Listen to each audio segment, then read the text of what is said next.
welcome. Thank you for joining me here today. If you found yourself here, there may be a message for your healing journey, soul's evolution, transformation, or simply information. So I'd like to talk a little bit about the paradigm between the empath and the narcissist and all those things that go in between. So a lot of times if you're with somebody who has also addictions, but they abuse their power, maybe are in a profession that nobody questions them just because who they are, and they push their agenda and they can make anything happen with money or their words.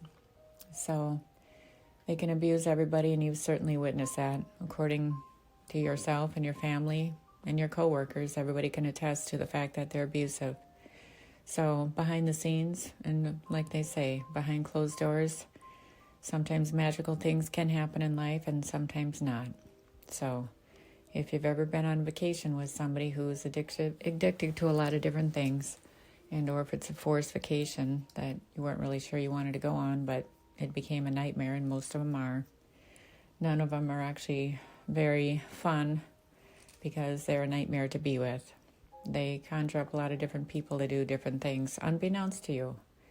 So if you've gone on vacation somewhere and none of the things that you want to do are actually important to them, even just simply sitting out in the sun or walking on the beach, doing yoga, anything fun, you're held hostage in a room while they go out and do whatever they feel like doing. You're not allowed a key or anything else, but hopefully you have a phone to call somebody, right? So strange things occur when you timeline back or keep a journal and you actually think about these things, right? When you're away from them, the chaos, your mind can relax and settle in. But don't worry, they do magic on you 24/7 too. While you're not with them, they certainly do that. So, for instance, for me, going somewhere, they usually set you up maybe with a manicure, pedicure, something that you enjoy.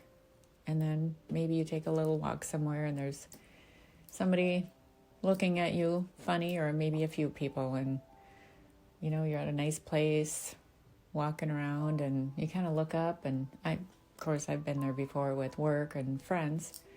You look up and these people are enjoying nice Cuban cigar on a deck with a low ball of some cognac. Those Cuban cigars sure do smell good, don't they? There's something about it. But these people are looking at you a little strange. Not because your manicure looks good to them, right? Or, who knows?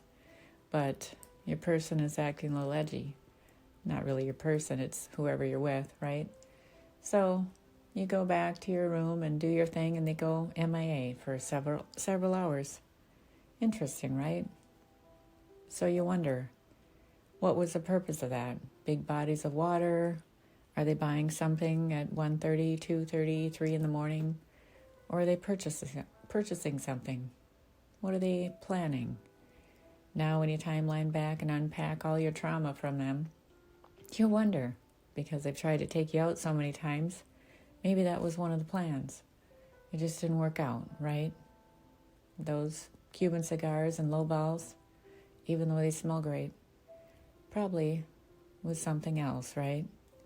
So just be mindful of where you are, your location. Make sure you have your phone, and you can get your own flight home. Forget your clothes, just run. Take what you need to leave this situation. It doesn't matter what it is. Somebody should be able to help you. These people, of course, will follow you because they like to stalk you 24/7, and all their other flying monkeys do too. So hopefully you protect yourself and open up your eyes to what's really happening. Of course, they have you under spells and probably did some other things to you. Probably whatever you ate or ingested was definitely laced with something that you weren't aware of. Maybe that's why you were sleepy or foggy. Otherwise, normally you wouldn't be. But that's all purposeful, right?